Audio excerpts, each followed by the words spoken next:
Hello, everyone, and welcome to another edition of Mormon Stories podcast. I'm your host, John DeLynn. It is October 12th, 2017, and we have sort of a current events Mormon Stories podcast that we're sharing with you today.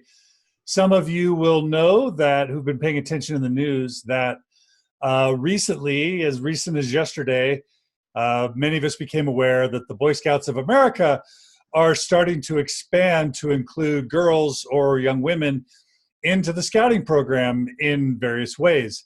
Of course, those of you who are Mormon will know that the Mormon Church and the Boy Scouts of America have a very long and in some ways healthy and constructive, and in some ways we'll see a relationship with the Boy Scouts of America. And so we're just curious to sort of understand what's going on with the Boy Scouts. Let's learn a little bit about the history of the Mormon Church and the Boy Scouts, and then let's talk about the history of the Boy Scouts as it relates to women, girls, and LGBT youth, and try and make some sense of what's going on and what the future might hold. We are interviewing today Peter Brown, who is the Chief Financial Officer for the Grand Teton Council of the Boy Scouts of America. Now, before we actually jump into that interview, let me just give a few very quick announcements. I'll try and do it in under a minute. Follow us on Instagram and Twitter at Mormon Stories. Like us on Facebook, the Mormon Stories podcast page. Please like us there. Please give us a positive review both on Mormon Stories podcast Facebook page and on iTunes. If you can go to Mormon Stories podcast, give us a positive review on iTunes. That makes a big deal. We have events coming up October 27th in Utah County, Finding Spirituality and Improving Mental Health During a Faith Crisis. We have a half-day workshop November 17th on healthy relationships in Utah County. That's on marriages, communicating with believing family and friends, raising healthy children. We're going to be in the Bay Area November 9th and 10th. And, of course, next fall, we're going to be doing a cruise to the Bahamas, October 24th to 28th. Several people have signed up. That's going to be super exciting. We are also looking for a web developer, someone who really knows WordPress frameworks and graphic design to renovate the Open Stories Foundation websites, especially the podcast pages. So please email us at staff@openstoriesfoundation.org if you have questions about our events or know someone who would be good for this job. Also, check out mormonstories.org/events to register, to learn more about our events and to register. All right. Again, we're broadcasting this live on Facebook Live, so we want to thanks everyone for joining us today, and we want to very much encourage those joining us live to post comments and questions because we want this to be interactive and to incorporate your questions and comments. So without any further ado, Peter J. Brown, welcome to Mormon Stories Podcast. Hi, good to be here. Yeah, it's good to have you. All right, so why don't we start by you giving us just a really brief background of your Mormon pedigree, as you wrote. Well, so I come from, just like other people you interview, come from the stock, pioneer stock, born and raised in Salt Lake County. Went on a mission, went to BYU, met my wife at BYU, although it took me about 10 years to get there, but and then we've been married about 10 years. Both of us went on missions. I went to Miami, Florida. She went to Kentucky. And so that's kind of where we're at. And the last couple of years, we've kind of been angling along a little bit with the Denver Snuffer movement. She and I have been. But we're still. Do you want to talk about how that happened, or do you just want to keep that brief? Just that just started reading on some stuff and got just kind of got into it. Actually, it was to start off as an anti-apologist against him and started to argue against him, and then kind of came around to his way of thinking. But I guess the only reason I'm saying that is that I've come away from that experience, and I've tried to maintain a really healthy and positive relationship with LDS Church as a friend and an ally to them, especially when it respect to scouting. But I am, I don't feel like I've got to necessarily protect the church. I just want to kind of put that out there for people. you're friendly to the church, but you're not a stooge for the church. Correct. Yeah. Okay, that's great. All right. So, talk to us just briefly about how you got involved in working for the Boy Scouts of America. So, a lot of people that end up working with the Boy Scouts of America, it starts off because they get involved as kids. For me, I got involved at 18. I was invited by a professional scouter to work at scout camp, and I started working at scout camp in 1994, and then stopped for 2 years to go on my mission and came back and did that through college to pay the bills and graduated. And it was right after 9/11, and there were no jobs, and the Boy Scouts said, hey, come work for us. So I reluctantly, after 9 months of unemployment, said, sure, I'll come work for you. I really don't want to. A lot of us have that similar story. And so I ended up working for the Boy Scouts. Started in 2004 is when I started working for them. Took a break and then came back in 05 and 06. Okay. So let's talk just briefly about the history of the Boy Scouts and kind of the LDS Church. I imagine that scouting, tell us what you can just kind of about scouting before and after the church kind of really stepped up its participation. So, I think it's helpful for people to understand that when the Boy Scouts of America was formed in 1910, you got to put it in context to what was happening with the church at the time. Joseph F. Smith was the prophet. They just finished with the Reed Smoot hearings, and they were starting to prosecute and excommunicate some of the polygamists. And there was an attempt, I think, to normalize that. So there's kind of this PR angle, I think, that they were playing to be involved with the Boy Scouts of America. I think there was genuine interest as well. But if you look at the BSA, if you look at prohibition, if you look at the different kind of angles the church was playing back in 1910, I think there was a real interest in trying to find an institution in America that they could identify with, that I think felt right for their values. I mean, I'm speaking just from a historical standpoint. No one's alive that can tell us from then, but just from what I've read in history, that seems to be what I see as to why they joined the BSA in 1910. And I think people have to remember that, I mean, this organization was pushed by Theodore Roosevelt. It was meant to be kind of almost an early 20th century progressive way to train kids and make them patriotic. And that was a big reason why the BSA was founded. I mean, there's these values, and there's the camping, and there's those other aspects of it that I think people see today. But you can't ignore the fact that in 1910 there was this confluence of a desire to kind of bring children into the American value system in a very progressive way at the time. What made it progressive at the time? Because certainly many people who think about the Boy Scouts now don't think of it as progressive. Do you have any way to describe how Boy Scout values were progressive at the time? Well, I'm using the term early 20th century progressive, and so it's a little bit different than what people would probably think. I think progressive nowadays.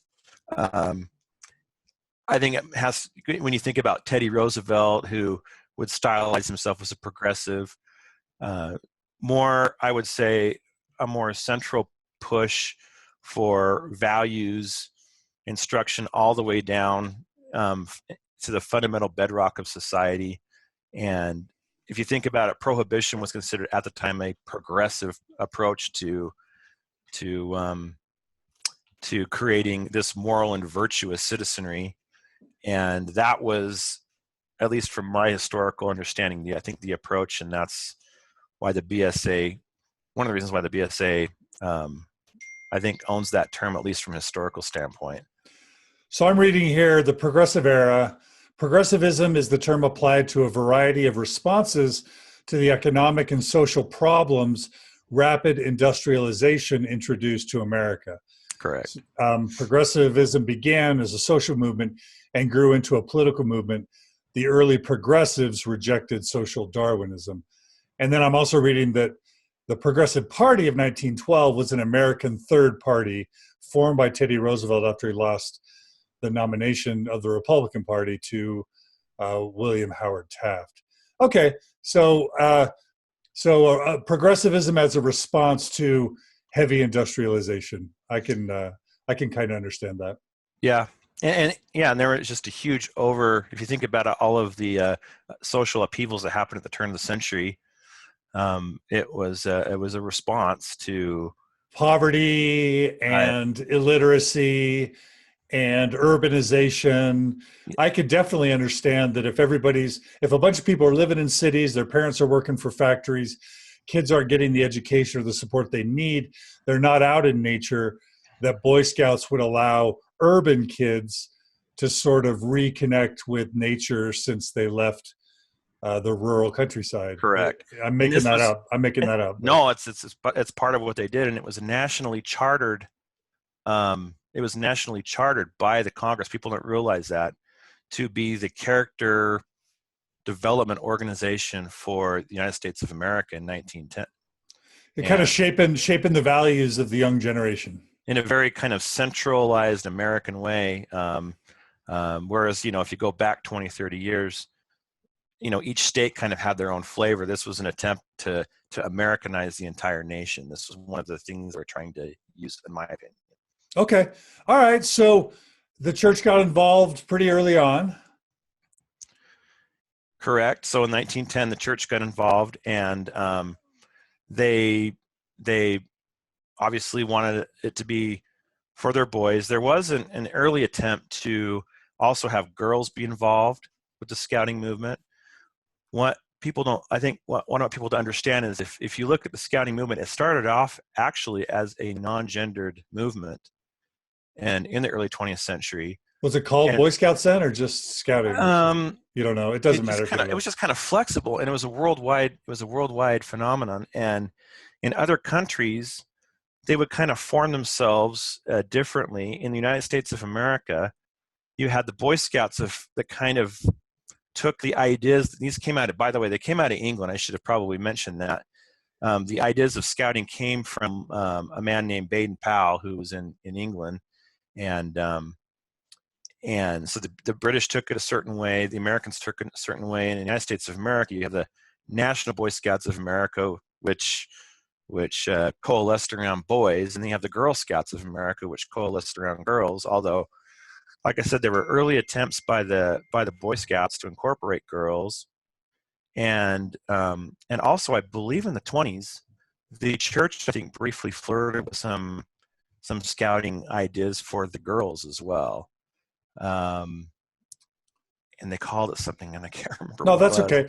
Okay, I should have researched that better. No, that's fine. So as the church gets involved, is there anything that's important about the history prior to the most recent sort of discussions around LGBT and gender? Anything else about the history that you think our audience would need to know before we go to contemporary stuff?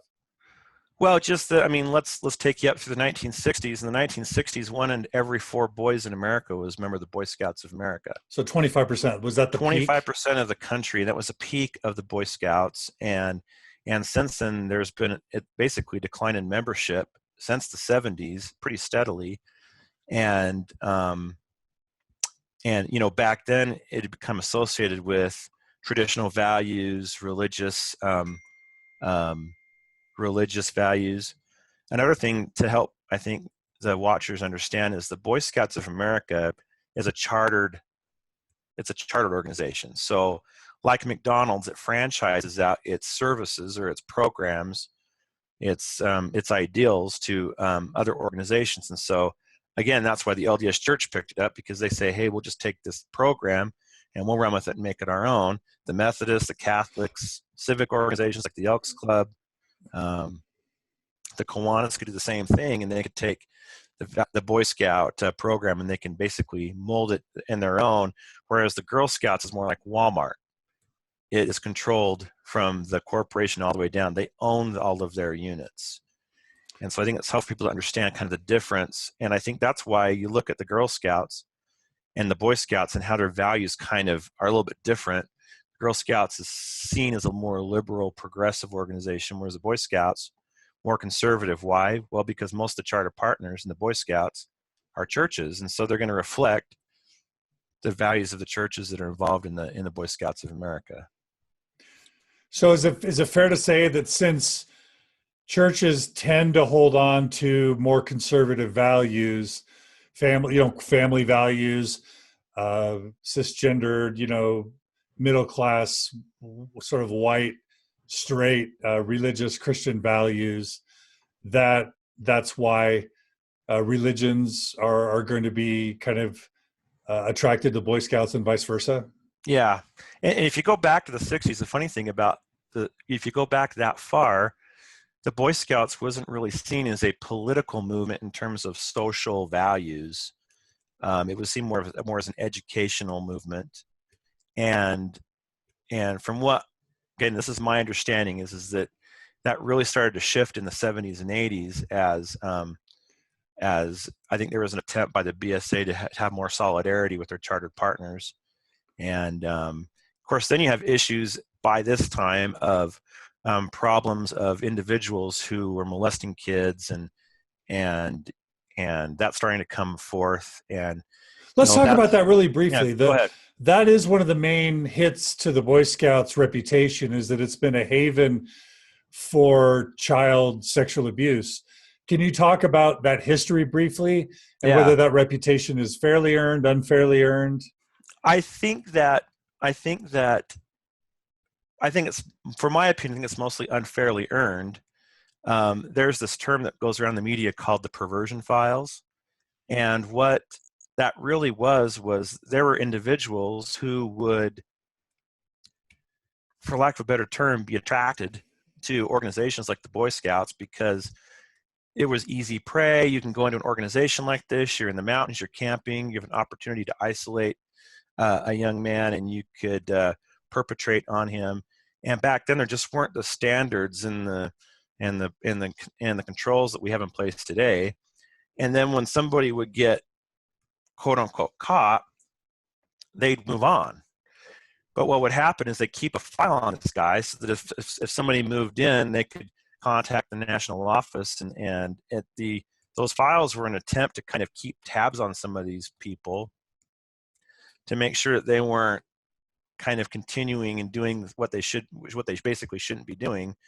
But I think some of the criticisms, and I think there's some truth to that, was that not enough was done, if that makes sense. Not enough was done, maybe soon enough.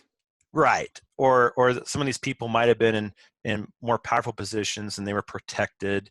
Kind of like the Catholic Church, right? And Spotlight, right? Let's keep tabs on them, and let's kind of make sure that they're not causing too much trouble.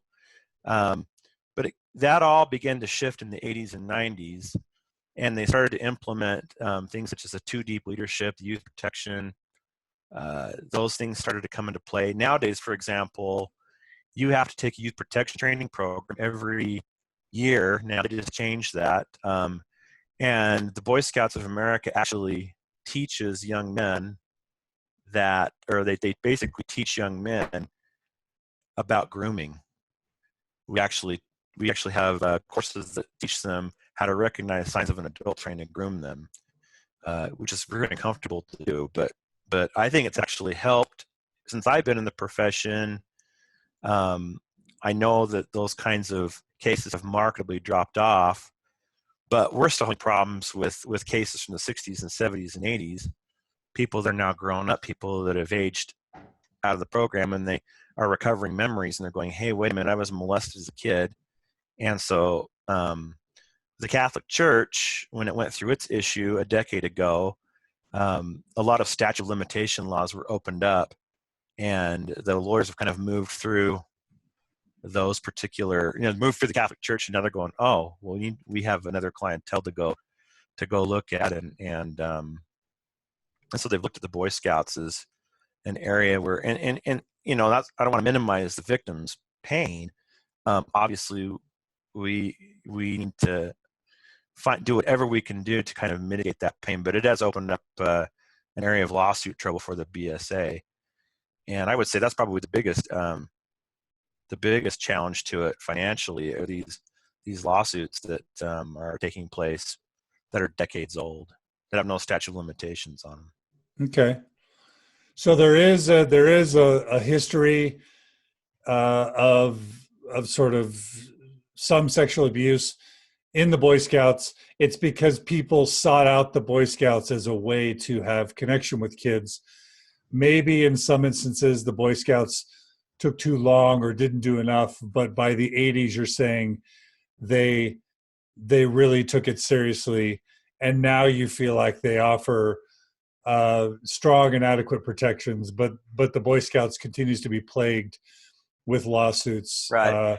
for multiple By the decades ago. way, I tell people all the time that I'm more comfortable with my kid going on a scouting activity with trained adult leaders that know have been trained in this stuff than I do sending them on a church activity where there is no requirement.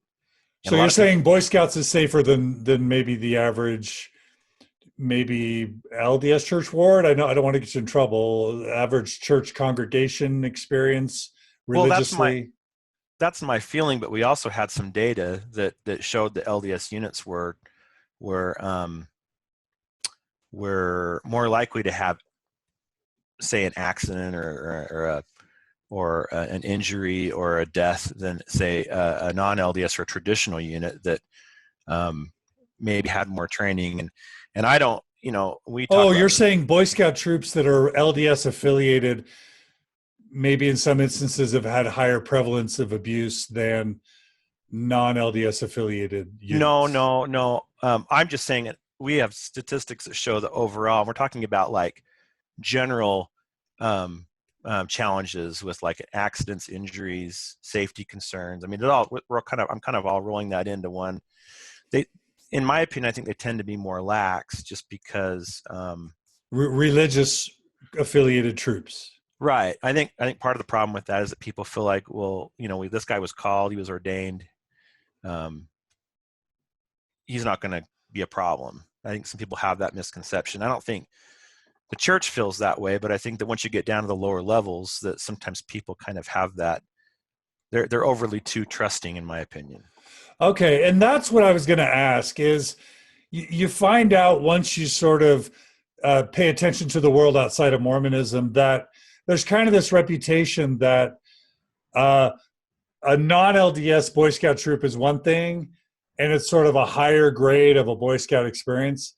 And then the average LDS ward scouting experience troop is maybe not as not as hardcore or not as sophisticated or not as well run because, like you said, it's just default. People get called into it. There isn't necessarily this inherent passion to do scouting, but instead everyone's parents are making them go. The leaders are called to it, whether they want to do it or not. And so maybe that people don't take it as seriously. Maybe people don't take the rules as seriously. Is there any fairness to that reputation, or is that No, what you're saying, or I not? don't have a problem saying that's our observation. I think they're in an incredibly difficult situation because every boy's supposed to be a Boy Scout, and that's the rule. And uh, and so every unit in the United States of America is chartered with the BSA, and so a bishop goes, man, I got to find a scoutmaster, and so a lot of times he just does the best of what he's got, as far as putting somebody in charge of these kids. And whereas if you go outside of the LDS church, you got people that generally volunteer to do these things, and it's just a little bit of just a different flavor of how it's used. Yeah. And I see that difference. Tim writes, I have been involved at high levels in Boy Scouts of America efforts to make scouting safe from child abuse, and the church will be leaving behind BSA's youth protection. The church program for older boys will also not have access to fundraising efforts through BSA, and the church may have less resources external to the church when they withdraw from venturing, so less money and resources will likely mean less robust activities. So that's Tim's jumping ahead because we're going to be talking about the church's new program in a second. But he's basically making the point that, if we tie it to what we're talking about now, that the church may even be less safe in terms of child abuse if it distances itself more from the Boy Scouts. Does that Well, make any sense to you? well, I would think that if they did, that they would need to come up with an adequate youth protection program that's similar to the BSA.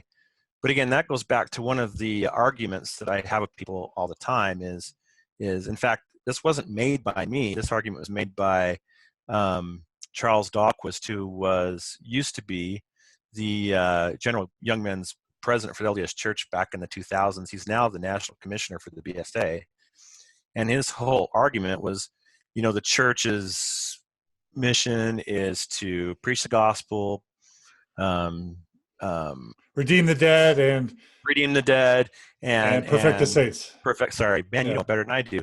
And he says we have a lot of talent, time, and energy, pushed into that. He said you've got 100 years of developing programs, training, insurance issues, safety stuff. He goes, why don't we just purchase those services from the BSA instead of having to develop them all on our own? And that was basically his argument. Although a counter argument could be that the church has way more resources in terms of money to develop whatever they want to develop. None of us really know what the church's annual budget is, but the national BSA's budget is dwarfs in comparison to what the church probably gets annually with the different revenue streams that it has. And so I think a lot of people think that they see the church is growing, it's successful, it's building temples, churches, chapels, growing. It has the resources. Whatever programs it's going to develop are going to be far and above better than what the Boy Scouts have developed. My contention to that is, well, you still have to have warm bodies that are willing to go through the training and take the time and the effort to help these young people. So all the money in the world you throw at it's not gonna help that. Right. Okay. Let me ask you this: what are some of in some circles people kind of view the Boy Scouts as kind of really conservative now, as not being favorable to people who don't believe in God or in Christ anymore, not being very favorable to, not being very feminist friendly, let's say, and not being very good to LGBT people. Can you talk, or to LGBT youth, or friendly for LGBT youth? Can you talk a little bit about the Boy Scouts sort of history with, we'll just say, gays, feminists, and intellectuals, to keep it brief? I don't know if you've ever had a problem with intellectuals, but atheists and agnostics. Oh, okay, gotcha. I was joking. What has their historical policies been in those regards? Well, the funny thing is that when the Boy Scouts formed in 1910, and then they have the Scout Oath and Law, one of the things people point to is that a Boy Scout is morally straight. I point out that morally straight didn't mean heterosexual in 1910. Right. It just meant straight. It just meant morally clean. Correct. From a Mormon standpoint. And somehow that got co-opted. And I think there was a point in time in, I believe, the 70s when the Boy Scouts basically took a stand. And I think they did it. I'm sorry, my dates might be wrong, but they took a stand somewhere in the last 4 decades where they created a kind of a policy where they said we're not going to allow known or more I think it was known or avowed homosexuals was the policy for the Boy Scouts of America. Leadership and kids, right? Leadership and kids. Before that, there was no policy. If they had never enacted the policies, they probably could have much more easily just let it kind of fade off, but they enacted it. And then people saw that as, well, that's a stand. That's what it means to be a Boy Scout. And I think the last 10 years or decade and a half or so, the Boy Scouts, it's torn. I mean, the Boy Scouts is all over the nation. So if you're in California or New York or Boston, your organizations are going to be more liberal. They're going to see things more open to have more diversity in that respect. And if you're in the Mountain West or in my opinion, particularly the South, you're going to see, Boy Scouts are going to be chartered by Baptists and Mormons who see the Boy Scouts as kind of an appendage to Christianity. And you have that tension happening, and it happened over the past, couple of decades. And there's even some councils that kind of went rogue and were kind of doing their own thing. And I think they were attempting to try to come to a resolution, and that's why 2012 is when they came out with that ruling that they would allow. They looked at it from the standpoint of we shouldn't be discriminating against the youth, but people said, "Oh, slippery slope," and then we're going to do it. We're going to, and so a lot of people are seeing, like, for example. Hey, Peter, just 1 second. Your voice is coming really choppy. I don't know if you've opened some windows or if you need to turn off your video. I just want to make sure we don't miss what you're saying because it's really important. If you want to turn off your video and talk, go ahead. Let's do that. So I was just going to. So I don't know. We're going to back up and just say that I think, in my opinion, I think the Boy Scouts kind of got roped into kind of setting up this standard where they weren't going to let homosexuals in. And I'm not sure that a lot of people in the organization, there's difference of opinion, especially the last couple of decades. And there have been attempts to try to resolve that without offending chartered partners. And you've kind of seen them chop at that piecemeal, with beginning in 2012 when they let all boys, if you're a gay boy, you could be in the Boy Scouts of America. And we actually had a fairly positive response to that. And I was at the time in the Utah National Parks Council, from the point of view of, these are youth. We shouldn't be discriminating against youth. And I think I felt there was a pretty positive vibe for that within the organization, even down there. Now, did that allow the local troops to decide? In other words, did the church have a loophole where they didn't have to abide by that policy? Well, see, that's the thing. The church never did abide by that policy because the church's policy was every boy is registered as a Boy Scout. So the church didn't really go by that rule in particular. And in my experience, because I was a camp director for 15 years. I knew kids that were gay that went to Boy Scout camp, and nobody made any attempts to kick them out. They just went along. And most of my experience with that was dealing with bullying more than anything else. These kids getting bullied, these kids getting bullied by their peers. I never saw them as a threat, for example, at Boy Scout camp, like some people would complain. What I'm asking is, as the Boy Scouts has changed their policy to be more accommodating to gay young men and to gay leaders, as the Boy Scouts have adopted those policies, has the church followed suit or not? Well, that's what I was trying to say. I think in the first instance, they were fine with it because they never had a policy of excluding gay boys in the Boy Scouts. It seemed to kind of not be that big of a deal with the LDS Church at the time. In fact, my understanding is that they had probably a more progressive approach to it than the BSA did. But it was probably a don't ask, don't tell, right? In a way.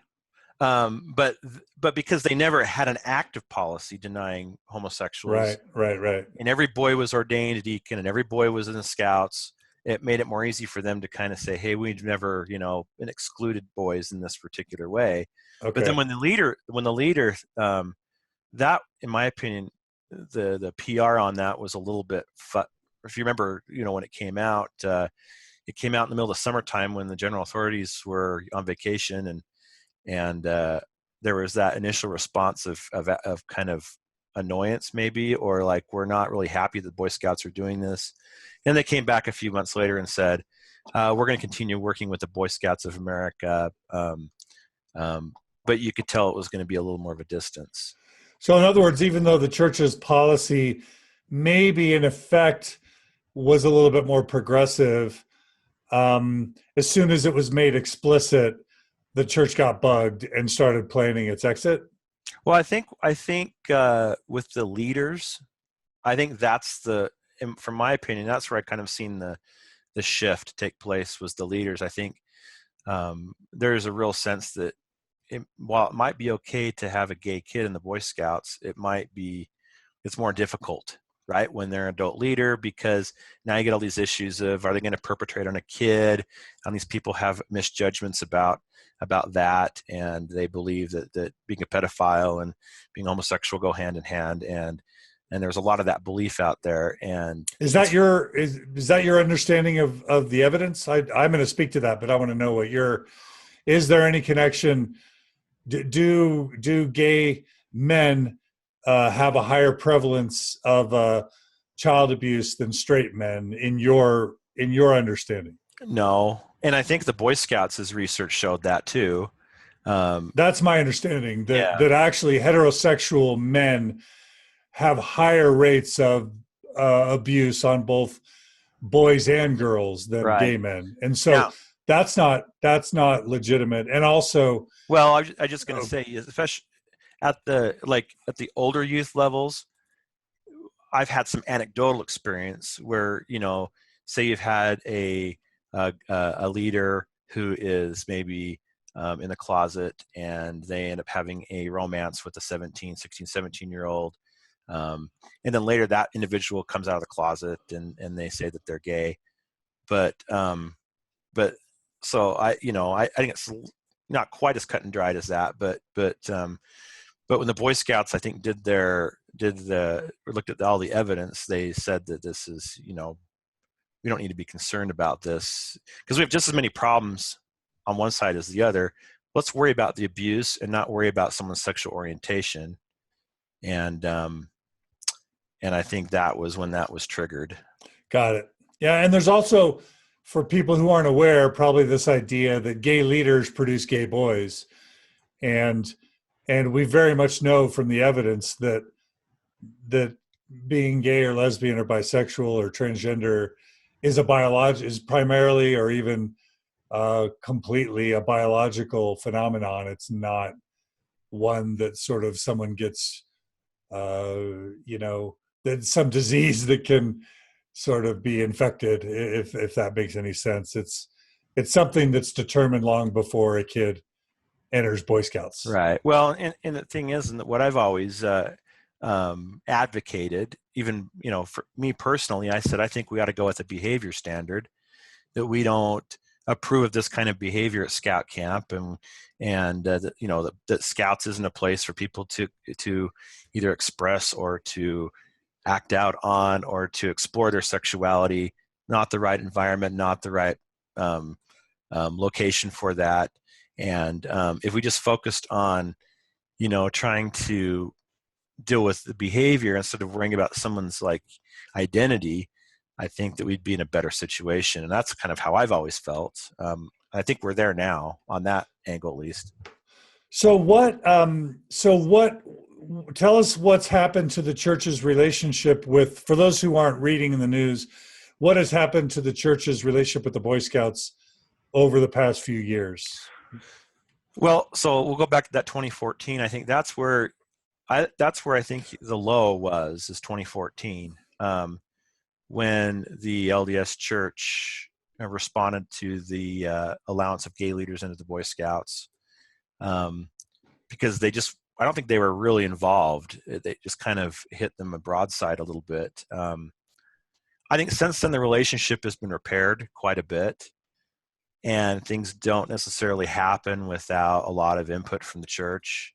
But I think a lot of people feel that the church is looking to find an exit strategy. There's another opinion out there that that the church is trying to develop, or is hoping to develop, or the Boy Scouts is hoping to work with the church to develop a boy and girl program that they can use for all their youth in America and abroad. And I know there's been some discussions on that angle. So I'm not sure the exit strategy is the only angle they're looking at. I think there's a couple other. And one of the challenges I think that people need to understand is that there is a very deep relationship with the Boy Scouts of America and the LDS Church, and the benefit. There's a lot of benefits to the church from that relationship in terms of conversions, in terms of relationships with people who aren't of the LDS faith. It's a way for them to break down stereotypes, and it's worked very, very well. And if they were to drop the Boy Scouts, they would give up some of those benefits. So what has the church formally changed so far in its relationship with the Boy Scouts?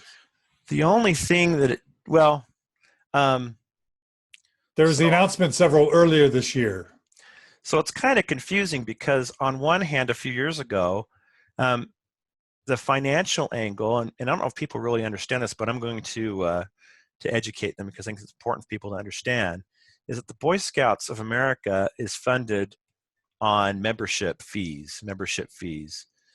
And it used to be that, a member, say you're a Mormon and your kid's in Boy Scouts, you paid the membership fee.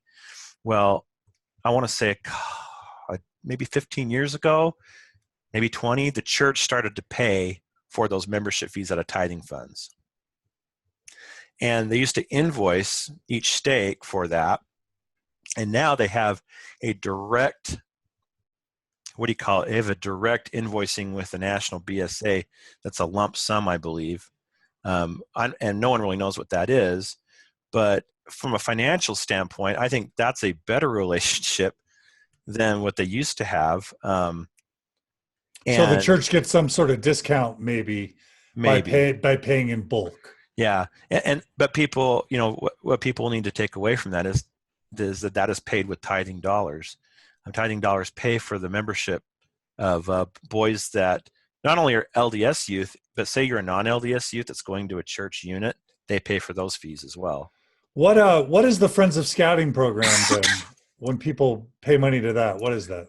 That funds local council operations. So each council is its own corporation. There's 3 councils in Utah, for example. I'm in one of southeastern Idaho. And the money that people, when someone comes to the door and says, we're doing Friends of Scouting, would you like to contribute? It goes to that local council to help fund its programs and operations. And why do they need money if the corporate office has money? Because again, the Boy Scouts is a franchise operation.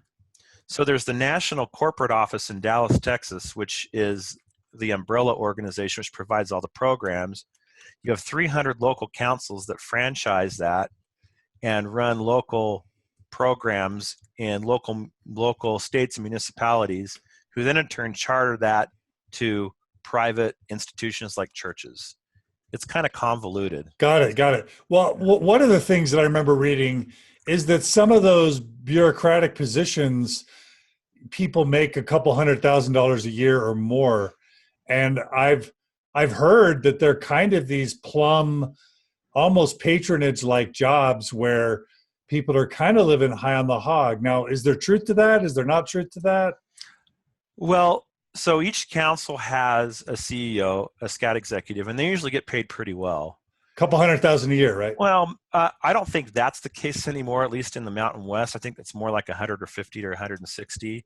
Okay. It's I would say fairly commensurate with a nonprofit agency executive director in a large agency. But once you get out of that level, and once you're in an employment position like mine, for example, I'm a CFO, but I make probably half as what I'd make in the private sector.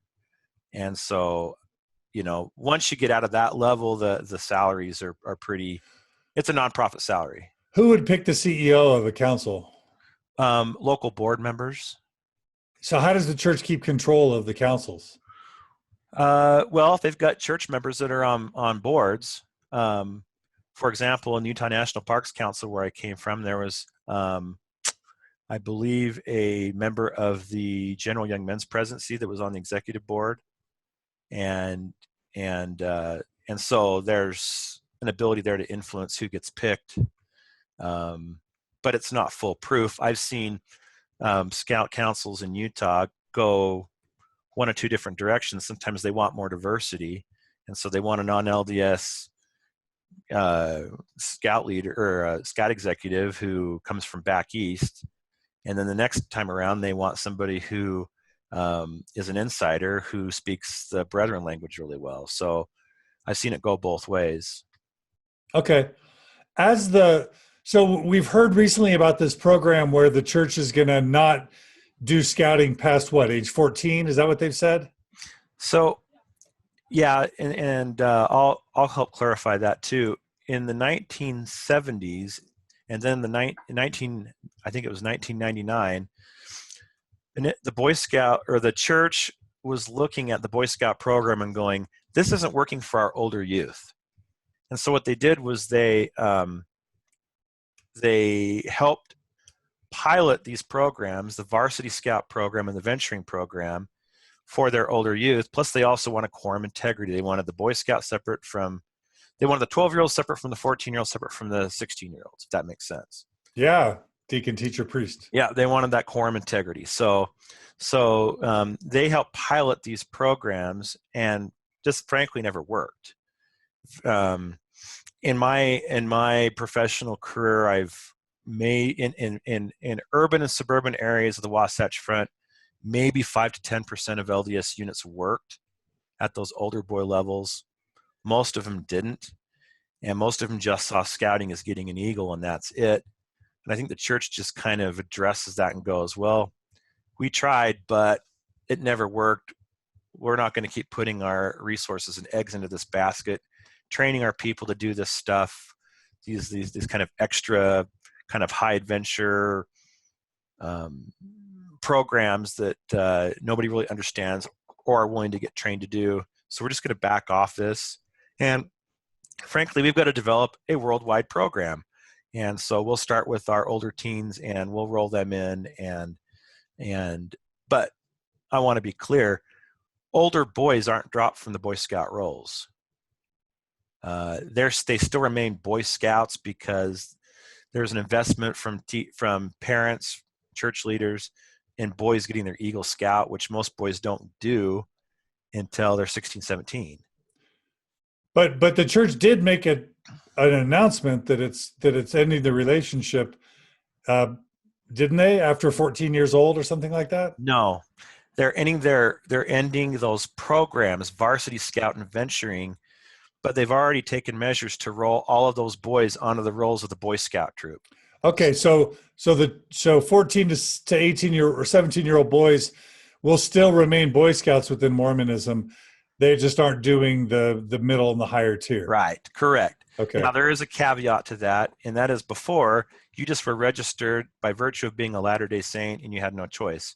Now, a parent who says, I'm done with this, they can take them off the rolls. But it doesn't really change the financial relationship. That doesn't change at all. It's just a matter of, I don't want my boy to be a Boy Scout anymore. So does that announcement hurt the Boy Scouts at all, the one that the church made previously? Which one? To stop with the mid and the high tier programs. Well, I think mostly just the perception like that you had that they're stopping these programs, and the boy after 14, there's no Boy Scout program for the Boy Scouts. These kids are still a lot of these kids are still going to get Eagles. They're still going to want to go on scout camps. They're still going to be involved to some extent or another. I mean, just an example the other day was a kid who's not normally involved in scouting. Now he gets invited to go on a camp out or do a service project. If he goes and gets involved and say gets into an accident, for example, now we have some liability issues. One of the big reasons the church uses the Boy Scouts is it's a big insurance program. I don't think people realize that. It provides liability insurance for accidents and injuries. And even though the church does have its own insurance program, you take one of those, now you have one of those tiers that you've just taken away. And so that's kind of one of the explainers as to why you probably should keep them in. Unless you're adamant they're never going to be involved again or they're never going to get their Eagle, go ahead and drop them off, mom and dad. They don't need to be there. Makes sense. Quick question. Is there any truth to the idea that a Mormon troop, it's easier to get an Eagle Scout in a Mormon troop than in a non-Mormon troop? Any truth to that? I think so. I just think that I think that comes from the fact that I think a lot of people see it's part of the steps of salvation. You get your priesthood, you get your eagle, you go on a mission, you marry in the temple, and they get so focused on checking the box that they forget that, hey, in the process of like earning this, you're supposed to develop something good out of it, and you're supposed to be doing hard things and developing character and interacting with adults that are hard for you to interact with, and that gets shortchanged sometimes, I think, just because of that mentality. How much does the LDS Church just control the Boy Scouts overall? Like, let's just say there was a pie chart of influence and a decision is going to be evaluated and made. What percent influence do you think the Mormon Church just has overall on the Boy Scouts of America? Well, is it pretty much the church controls the BSA, or is it not that simple? Nationally, the LDS Church represents about 17% of all the boys in the BSA. So I would say, yeah, there's a sizable influence, but probably not to the extent that people in the Wasatch Front think that there is. But then once you get into the Wasatch Front, local councils and stuff, there's definitely a sizable influence. What do you call it? A sizable influence from church. Locally. Yeah, I think there is, just because 90% plus are chartered by the LDS Church here in the Mountain West, and so there's a lot more, I think, influence that can be imposed on the three councils that are in Utah, basically. Yeah, and just so people understand, if we want to get anything done, if we want people to, if I walk in, for example, to a bishop and I'm trying to get a bishop to do scouting, for example, he doesn't listen to me. I'm mud. I'm not in his congregation. In fact, a lot of them don't know how to deal with that because I'm not inside of their authority structure. And so we have to learn to work with the lines of authority and work with LDS relations, and we work together to try to build a consensus so that when we make a policy, that there's some consensus from the top down. It's a lot easier if you give a general authority or an area 70 that's on board, and they tell a stake president or bishop what to do. It's a lot. It works a lot better than me. Okay, got it. That makes sense. So what is the Boy Scout of America's policy today with LGBT leaders and LGBT youth? So the BSA's policy is that they're allowed to be in, and you can be in the Boy Scouts of America. There is one caveat, and that is as leaders or youth, you're saying? Right. And that is that it's subject to the standards of the chartered organization. So if the chartered organization has a religious, as a religious belief, they, like the LDS Church, probably won't allow gay leaders because that's not their. They'll let gay boys, but they won't let gay leaders because that's their religious. It's kind of like the states' rights argument. When they were trying to abolish slavery, people were saying, "Well, let the states decide, and states can outlaw it or not." It's basically local councils get to decide if they want to discriminate or not, right? Not even local councils. The councils have to allow. We have to find a place for an LGBT youth or a transgendered youth. That's what we must do. But we have many chartered partners and organizations. If you are a civic, say you're Elks Club, or you cannot discriminate. You have to allow these kids in. We find a place for these kids. But essentially, if you're a religious organization, you get to use the religious exemption to say no.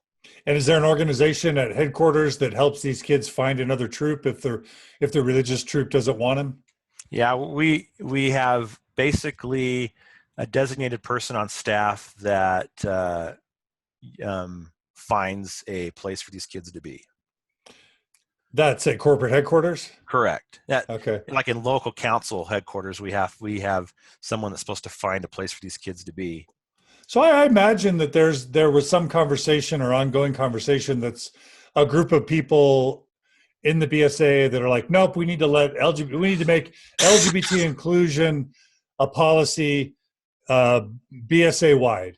And then there's others saying, oh no, we don't want to lose the Mormon Church or other groups, and so no, we need to let it be a local decision. Is that the type of dynamics that have been going on for the past however many years? I think so. I think that's where you see the kind of the split that you see, or it's there is a policy, but let's defer it to again, it's a charter organization. They get to own it. Let them take the responsibility for who they get to be. And the cost of that is the reputation of the BSA as potentially being discriminatory.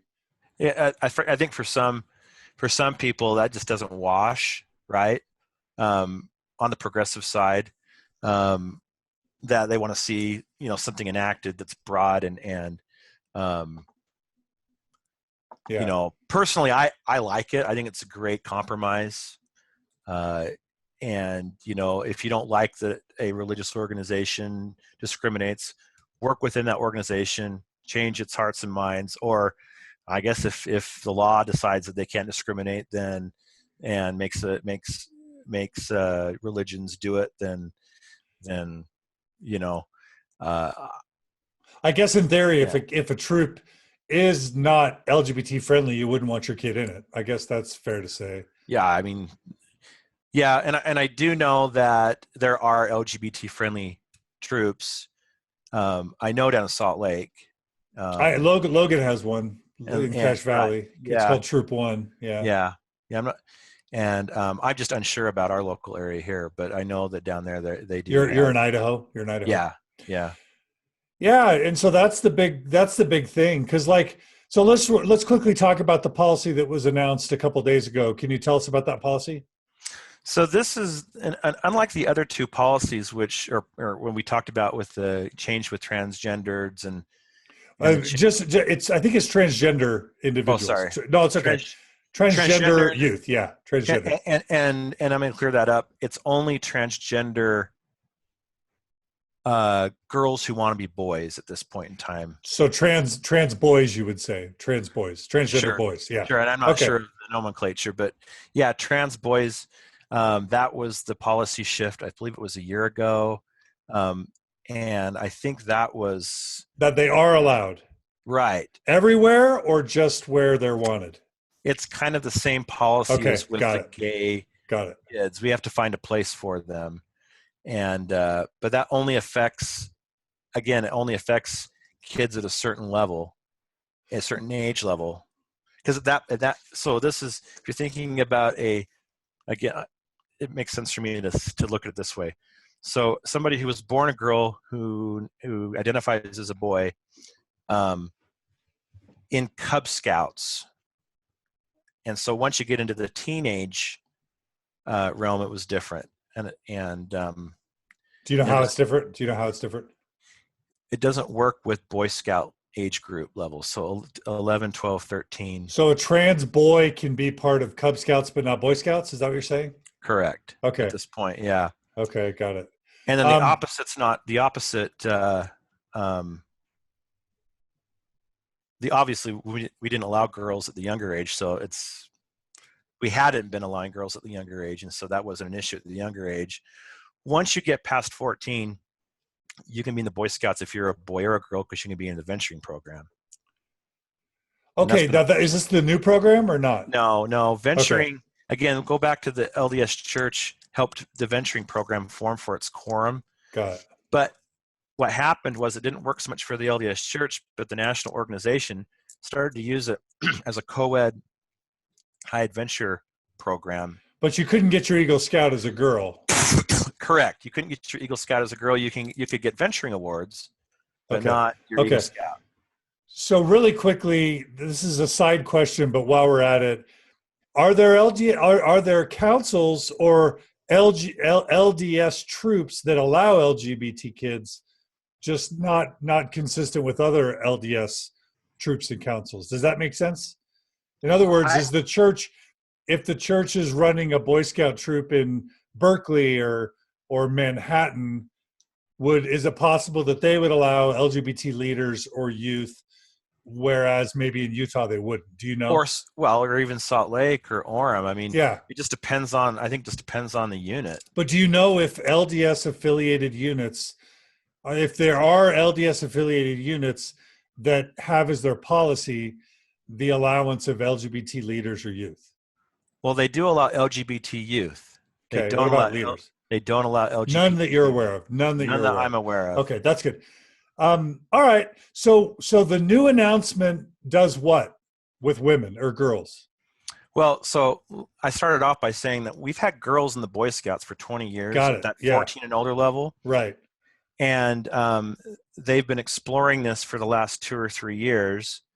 And unlike the other announcements, which kind of came out of nowhere, this one has been discussed and discussed and committed. And so we've seen it coming. They were just working out the logistics of it. And the LDS Church, I believe, was fully aware of the change. Some people have said, well, the board vote was unanimous, and therefore Elder Holland voted for it. Well, we don't know if Elder Holland was there, but I've heard people say that any of the Mormon contingent that was there from Salt Lake, if it was unanimous, they voted for it. And so this was known. It's been planned. I think having it happen yesterday was a little bit of a surprise, and they were hoping it would happen next year at the board meeting. But the impetus for it, and I think there's 3 different reasons for it. What was the change? Just describe the change. So the change is that beginning in 2018 program year, girls are going to be allowed in Cub Scouts, and that's ages 5 clear up to age 10. Okay. And girls can be in Cub Scouts, although when they join a Cub Scout pack, within a Cub Scout pack, there's dens. Okay, so there's little subgroups. Those groups have to be gendered, if that makes sense. Okay. Although I believe in some of they make allowances for some packs. So in Cub Scouts, it's got to be a girl den or a boy den, but Right. not a mixed. I do think that in some instances with some units that the mix is allowed, but that generally speaking, they're advertising that boys are in boy dens, girls are in girl dens. Okay. What else? Okay. And then 2019, they're going to start a new program where girls can be Boy Scouts and get their Eagle. Now, why do you think they made this change? Okay, so that was the thing I was going to talk about. So there's probably 3 different reasons that I can point to. One is let's go back to that decline in membership from the 1970s. I just think they're looking for ways to grow. I think there's a financial component to that. They want to see their membership grow. It's been declining. I think there was a hope by some people that once they let homosexual youth in the Boy Scouts, that it would stop the bleeding and it would stop the attrition. But that hasn't proved to be the case for the past 3 or 4 years. And so they're like, we need new markets. We need to find new ways to reach kids. And they've already got girls in the older boy programs. They've been flirting with the idea for years and years and years. I think one of the biggest reasons they haven't done it is because there was that whole Girl Scouts of America angle. Girl Scouts already offer girl programs, and there was a relationship there they didn't want to sour, but I think that's going to happen now. Yeah, that a lot of people are worried that this is going to hurt the Girl Scouts. Is that possible? Yes and no. I think it's going to hurt them some, but some would argue there's two different markets at play here. So one of the things they found out, for example, is in the Boy Scouts, again, they're chartered by churches or chartered by organizations. A lot of parents would take their kids to Boy Scouts, and they didn't want to just drop their kid off for an hour. They all want to be there together, and especially in Hispanic, Latino, and Asian communities in California, they weren't interested in joining with the Scouts because they wanted a full family program. That's what they're used to in Mexico. They're used to that in other countries. We weren't offering that. They weren't interested. And so there's the sense that now the whole family can go, and there's something for everyone to do. Okay, so you're acknowledging that the Boy Scouts continues to experience a decline in membership, and that impacts the bottom line. But you're also saying there's some demand from families to just have one program that Yeah. can meet the needs of all the kids. And then I think, and then the third one was there were some lawsuits. There were some girls suing the Boy Scouts, to be Boy Scouts, and I think that they're saying, look, we're already trying to make this happen, make this work, and I think that kind of helped tip the scales as well. Is they just didn't want they wanted to get rid of these lawsuit issues with girls that were suing to be in the Boy Scouts. So what does it mean for a girl to be part of something called the Boy Scouts? Will the girl say, I'm a Boy Scout? Will they change the name? I don't know. I mean, you'd think they'd think that through, right? Maybe they've thought that through. I don't know. I mean, there's some people are saying Scouts USA. That just grates on me. Most of the existing female clientele that we have that I work with that are already Boy Scouts have no problem calling themselves Boy Scouts. It's just because it's a branded thing more than anything else. And so I don't know. Okay. I guess it's as good as mine. Will women be allowed to be Boy Scout leaders? Well, women have always been allowed to be Boy Scout leaders. Cub Scout leaders. Well, women have been Cub Scout leaders, but not Boy Scout leaders, right? And we've had women Boy Scout leaders ever since I've. Oh, okay. Yeah, we've always allowed. Not in Mormon troops, though, right? Not in Mormon troops. That's correct. why I've never seen it. Correct. Not in Mormon troops, but when I was a kid, only women were den leaders. And now in the LDS Church, you have both men and women that are den leaders. So that's a change that's happened recently. Right. So is this, so some people are really worried this is going to hurt the Girl Scouts, that the Girl Scouts are important. And it seemed like what I read is the Girl Scout CEO made some comment basically saying, hey, Boy Scouts, you don't even have enough, you're not even successfully marketing to boys these days. Why don't you focus on marketing to boys and keep your hands off the girls? Yeah. You're cutting into our market. I mean, that's the sense I got from her statement. Yeah. Well, it's funny because a couple of years ago when they were talking about this, they were one of the solutions to this whole full family thing was to partner with the Girl Scouts more to so for example, if a family went to a scout unit in a church, the boys could go over here to this corner with the Boy Scouts, the girls could go over to this corner with the Girl Scouts, and we'd all be one happy family. And that was kind of looked at as an alternative. But like I said, one of the problems with that is just the models are so incompatible, where the Girl Scouts own their own units, the Boy Scouts charter their units. That was part of the problem. And another one is just there's a values incompatibility. The Boy Scouts is seen still as a God-fearing, duty-to-God organization. The Girl Scouts have no religious litmus test. There's kind of a conservative, liberal thing going on there, and I don't know if they would have played well together. Can open atheists be Boy Scout leaders or Boy Scouts? No, not at this point. Neither one. Neither one. Okay. Now, I have quite a few, I would say, nominally atheist friends that I associate with, and I tell them, well, so say you're a secular Buddhist, right? And you have a construct of God being a higher power. I think there's workarounds, but for those that have an integrity issue with saying, no, I do not believe in God, I don't want to subscribe to that, I don't think there's a path for them, if that makes sense. Yeah. So I this has been really, really fascinating. I want to keep going, but I'm close to needing to wrap up today. I'm really grateful for everything you've shared so far. I guess I have three final questions. One is, what's the future? Do you feel like the Boy Scouts are drowning and this is like a last gasp for relevance, and that in 5, 10, 20 years we may see the Boy Scouts kind of fading? That's my first question. are the Boy Scouts of America in trouble? A briefer answer, if you can. Well, if they are, I think it has more to do with insurance and lawsuit issues than anything else.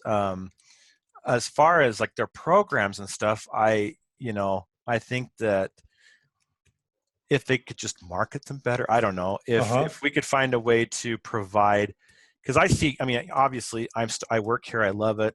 I see kids' lives who are changed for the better, and through these experiences, and I know it works, but I just think that sometimes we get lost in the bureaucracy of how we administer the organization, and that's kind of what cripples us more. But part of the marketing is the fact that they're being perceived as anti-women, anti-LGBT, anti-secular, like more and more, just like the LDS Church. I guess if you tie yourself to conservative religions and conservative religions are going down the tubes, you risk going down the tubes with them, right? Well, I mean, I think there's a contingent in the BSA that may see that and say, hey, we need to find ways to embrace more than just conservative religions. But the other fear is that people feel like that if they try to cozy up to or be more open to liberals or progressives, that liberals and progressives will say, hey, thanks for changing now, but see you later anyway, because we're not interested. And you risk losing the conservative chapters like the church is seeming to pull out, which leads to my next question. Do you see someday when the LDS Church just is no longer affiliated with Boy Scouts at all? They just kind of cut loose. Is this recent announcement putting at risk the relationship between the church and Boy Scouts? I don't think the recent announcement is. I think that the hassle in 2014 has more to do with it. But again, I think there's this issue of the global church wanting to have a global program for all their youth that's standard and correlated everywhere you go. And I think that's the bigger pressure. But on the flip side, who knows? Maybe they could work out a bargain with the National BSA and make it work. But right now, Jeffrey Holland's on the board of the National GFA, right? BSA. Correct. Jeffrey R. Holland. So I think is the general primary president and general immense president, a few others. That's a lot of Mormons on a board. Yeah. I mean, and that's just LDS general authorities. If you look at, Charles Dahlquist is a national commissioner, former Young Men's General Board. Right. Or general president. The former president of the BSA, Wayne Perry, was a Latter-day Saint member from Washington. So we have lots of members of the LDS Church that are probably on the board. Okay. So does this make you happy or sad to see the Boy Scouts maybe struggling, and more importantly, to see them making accommodations to LGBT leaders and youth and now women? Does this make you happy or sad or mixed? Well, back when they, I'm a little bit younger, and if you look at our organization, anybody who's under 50 tends to be a lot more open to the diversity of this. And when you get above 50, it seems a little bit different. But for me, I embraced all the changes they made. I liked, I preferred dealing with problems of behavior instead of problems of identity. And then this recent announcement I'm excited about, because I've seen so many girls who have already seen their lives change for the better because of the Boy Scouts of America. And I'd love to see more girls be involved. So for you, it's a good change. Is that what you're saying? Absolutely. My wife and I ran a camp down in Utah. Maybe this is my feel-good kind of pitch at the end. We ran a camp down in Utah, in central Utah, and a third of our clientele were young women leaders who didn't like the canning and bandana camps that they went to, and so they came to our high adventure base and had a fantastic time. And we've seen, again, what we do help change the lives of girls and make them better. And here in Idaho, even, we run a program for youth training called Cedar Badge, and our fastest growing segment of individuals that are interested in that program are young ladies who are LDS. So we're excited to see that take place. And a lot of our female leaders are really excited about that change. And so for me, I'm kind of excited about it. That's exciting. Really quickly, do we know if the church is going to allow young women to be part of the ward-sponsored scouting programs from ages 12 on? I wish. You don't. When you say you wish, you don't know. No, I don't know, but I wish they would do that. I think that would solve some problems for them. So they haven't made it clear yet whether they're going. So local troops or councils are allowed to decide if they want to incorporate women or not. Is that what you're saying? Correct. Okay. So the church may or may not allow young women to be part of their local scouts. At this point, they're saying no on their website, but I don't, like I said, I've seen it helps so many young women. They did make a statement. Yeah. If you go to on the Deseret News or LDS Living, you see the statement that they made. Just the past couple of days? Yeah. We're going to continue to use the Scout program to serve young men. We've got our own young women's program. Okay, got it. But I've seen a lot of comments on social media from young women that are going, now that it's parity with the Boy Scouts, can we play too? Yeah. And that's going to be interesting. Well, I do think that the more women and girls that get involved, you may need to change your name. Maybe. I can just see all these girls running around saying, "I'm a proud Boy Scout." Well, it's Scouts USA, I think. I mean, if you look at the other countries, that's kind of what Scouts. I'm a scout. Scouts Canada. Yeah. But I had a really hard time changing that brand. For me, it's just what I'm used to. So Sure. All right, turn your video back on. I just want to thank you so much for joining us today on Mormon Stories. Peter Brown, it was great to have you. I really appreciate you clearing up some things. Any final things you want to say to our audience before we say goodbye? I think the program's great. It doesn't matter what you believe. I would love to see it be inclusive for all kids, and I think it does and leaders. Yeah, I think it does great things for kids. It has them they get to do hard things in the outdoors with guided leadership, and I've seen the change it's made to these kids over their lives. So you hope the bright days are ahead for the Boy Scouts or for scouting.